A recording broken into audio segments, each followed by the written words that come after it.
Hello everyone, this is Arushi Pratap. Welcome to crypto PM channel. आप सभी अच्छे होंगे। Without wasting any more time, let's get in the video. जानते हैं what's latest in crypto market. And if you new to this channel, don't forget to subscribe and hit the bell icon so you won't miss our videos. SEC sues Elon Musk over delayed Twitter stock disclosure, alleges $150 million underpayment।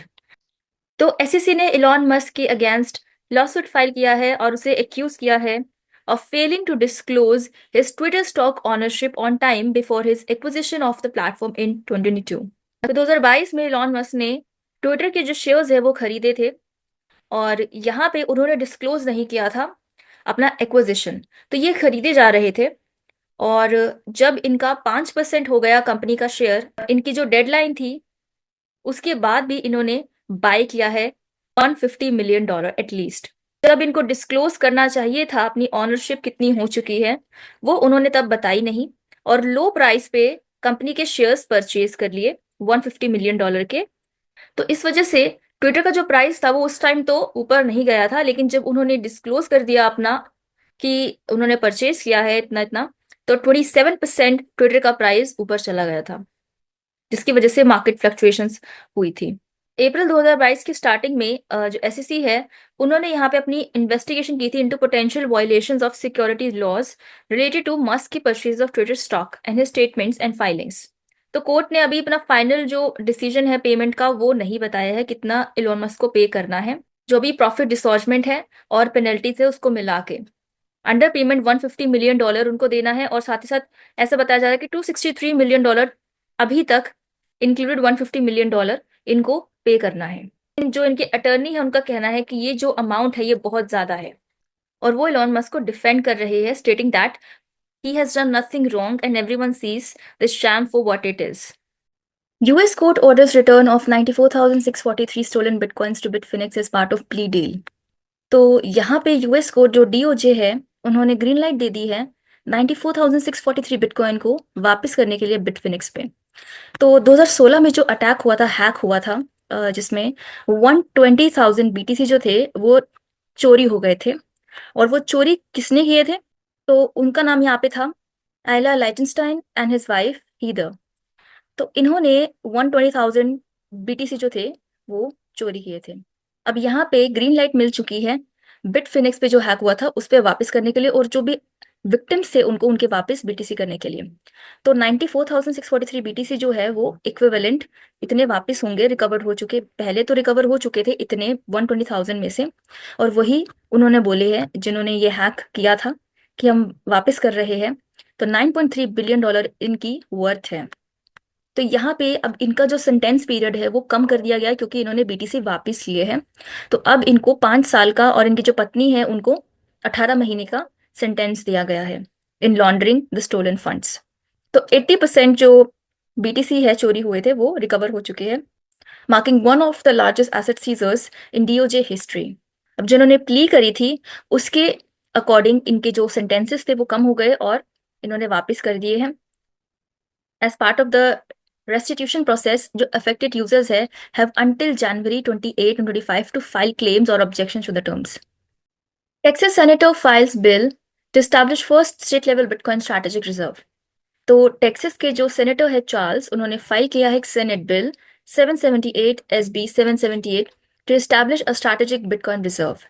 तो यहाँ पे अगर ये पास कर देती है legislation तो ये पहला बिटकॉइन रिजर्व होगा, state bitcoin reserve in the nation to foster economic growth and financial freedom.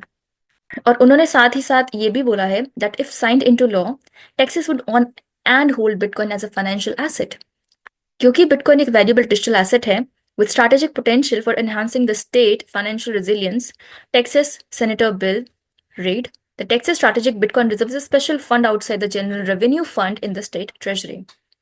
साथ ही साथ इन्होंने एम्फेसाइज किया है कि जो बिटकॉइन का डिसेंट्रलाइज नेचर है और जो फाइनाइट सप्लाई है वो एक तरह का इन्फ्लेशन के अगेंस्ट हेज बनेगी और इकोनॉमिक वॉलेटिलिटी को भी सर्व करेगी। So in December 2024, Texas House of Representatives introduced a legislation for the purpose of establishing a proper Bitcoin reserve। Giovanni noted at the time that the bill जो है would start building a strategic Bitcoin reserve by accepting tax fees and donations।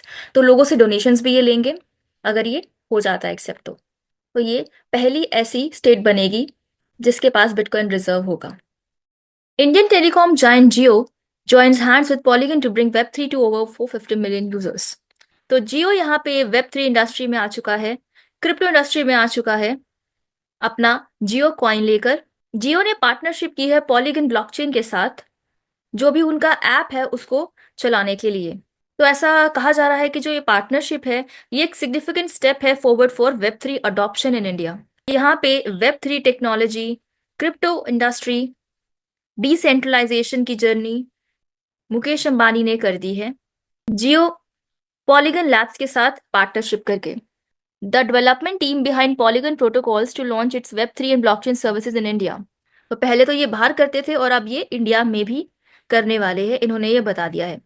अब यहाँ पे चल क्या रहा है, जियो ने अपना जियो कॉइन निकाला है। इसमें क्या होगा, जियो का जो ब्राउजर है आप प्ले स्टोर पे जाके डाउनलोड कर सकते हैं। अगर आप जियो यूजर्स हैं तो वहां पे आपको जियो कॉइन दिखेगा, आप उसे रिडीम कर सकते हैं, रिवॉर्ड्स वगैरह की तरह आपको वो मिलेगा। तो ये एक तरह का भी रेफरल प्रोग्राम या लॉयल्टी प्रोग्राम, जिसको हम कहे कि अगर आप जियो के यूजर्स लॉयल यूजर्स हो तो आपको वो कॉइन मिल सकता है। और अभी उसका कुछ वैल्यू उस तरीके से नहीं है जैसे टोकन्स वगैरह मिलते हैं रिडीम करने के लिए, उस तरीके से जियो कॉइन यूज होगा अभी। तो अगर ये कहीं लिस्ट हो जाता है जैसे बायनांस पे, तो इसका यूज केस और बहुत बढ़ सकता है। लेकिन अभी तो ये सिर्फ एक टोकन की तरह है, कॉइन की तरह है जो रिडीम हो सकता है। जो भी सर्विसेज जियो दे रहे हैं आप इनसे उन सर्विसेज को रिडीम कर सकते हो। और यहाँ पे पॉलीगन ब्लॉकचेन के साथ इन्होंने पार्टनरशिप इसलिए की है ताकि जो भी उनका पीछे का डेटा है कि कितने यूजर्स यूज कर रहे हैं इसको, जो भी इंफॉर्मेशन होती है यूजर से रिलेटेड, वो सब ब्लॉकचेन पर दिख सके। तो अभी इसका कुछ इस तरीके से ही यूज चल रहा है, बड़ा यूज नहीं क्योंकि अभी शुरुआत है, तो आगे कुछ भी हो सकता है। Canary's amended S1 has analyst more confident a Litecoin ETF is next. तो कैनरी कैपिटल ने रिसेंटली फाइल किया है amended S1 for its canary Litecoin ETF। यहाँ पे इनकी अमेंडमेंट की वजह से ये सिग्नल मिल रहा है एनालिस्ट को कि भाई लाइटकॉइन का ETF आने वाला है। The filing from Canary Capital on January 15 seemingly confirmed industry chatter that Litecoin applications are being reviewed by the securities regulator. तो यहाँ पे Canary amended provisions in its S1 form related to its proposed agreements with crypto custodian Coinbase and Bitco. तो इन्होंने जो अपने agreements है वो इन दो एक्सचेंजेस के साथ किए हैं, in addition to various accounting, marketing, legal और टैक्स मैटर्स। और अगर लाइटकॉइन अप्रूव हो जाता है तो वो थर्ड स्पॉट क्रिप्टो ETF होगा जो कि बिटकॉइन और ईथर के बाद होगा अप्रूव। XRP के ETF की बात भी चल रही है, लाइटकॉइन ETF की बात भी चल रही है, तो बहुत ही मजा आने वाला है आने वाले टाइम में जब एक के बाद एक ETFs अप्रूव होंगे। और उनको 19B4 फाइलिंग भी करनी पड़ेगी अगर उनको अप्रूवल का प्रोसेस स्टार्ट करवाना है। XRP ETF approval expected in July 2025 reveals poly market. तो XRP का recently knew all time high हुआ है, fueled by growing institutional demand and hope of spot ETF approval by US SEC। XRP का ETF जो है वो आने की संभावना है। पॉली मार्केट के डेटा ने सजेस्ट किया है कि हाई प्रोबेबिलिटी है SEC अप्रूव करे स्पॉट XRP के ETF को 2025 में। 40% से ज्यादा ये कुछ दिनों में ऊपर जा चुका है और अपना ऑल टाइम हाई इसने बनाया है, जो कि इसने जनवरी 2018 में बनाया था। तो BTC की जो डोमिनेंस है वो भी कम हो रही है और अब तो यहाँ पे लग रहा है कि ऑल्ट सीजन फाइनली आ चुका है XRP को देख के। तो XRP की ETF जो है ये बहुत सारी कंपनीज जैसे bitwise, canary capital, wisdom tree, 21 shares, इन्होंने ऑलरेडी सबमिट कर रखी है अपनी application for spot XRP ETF with US SEC। और डोनाल्ड ट्रंप के री इलेक्शन की वजह से भी ये चांसेस बढ़े हैं। तो यहाँ पे पॉली मार्केट का जो प्रिडिक्शन है कि 70% chance of the SEC approving spot XRP ETF in 2025 with 52% likelihood of approval 31 जुलाई को कर दे। मूविंग टू नेक्स्ट न्यूज, जज ऑर्डर्स BitMEX टू पे $100 million fine over US banking law violations.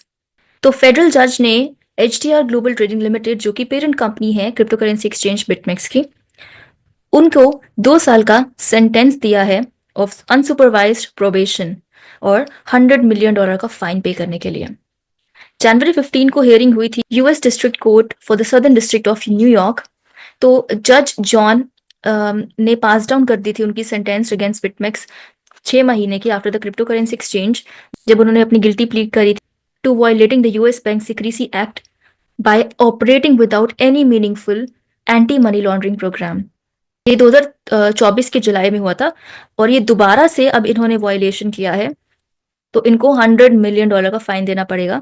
दिसंबर में जब इनको सेंटेंस किया गया था submission to the court, the US government ने रिक्वेस्ट किया था जज को, बिटमेक्स है वो अनलॉफुली उन्होंने गेन किया है $155 million from the US sources as part of its BSA offense from 2015 to 2020, और साथ ही साथ फिर उनको $417 मिलियन का फाइन बोला था कि पे करे। तो यहाँ पे अब दोबारा से, क्योंकि इन्होंने अपनी केवाईसी वगैरह नहीं चालू करवाई ताकि लोग वहाँ पे केवाईसी करें, तो इस वजह से और सतत एंटी मनी लॉन्ड्रिंग की वजह से इनको फाइन पे करना पड़ेगा $100 मिलियन का और 2 साल का अनसुपरवाइज प्रोबेशन। तो जो भी रूल्स वगैरह है इनको फॉलो करने पड़ेंगे। Thank you everyone being till last with me. मिलते हैं दूसरी वीडियो में, तब तक के लिए bye bye and take care.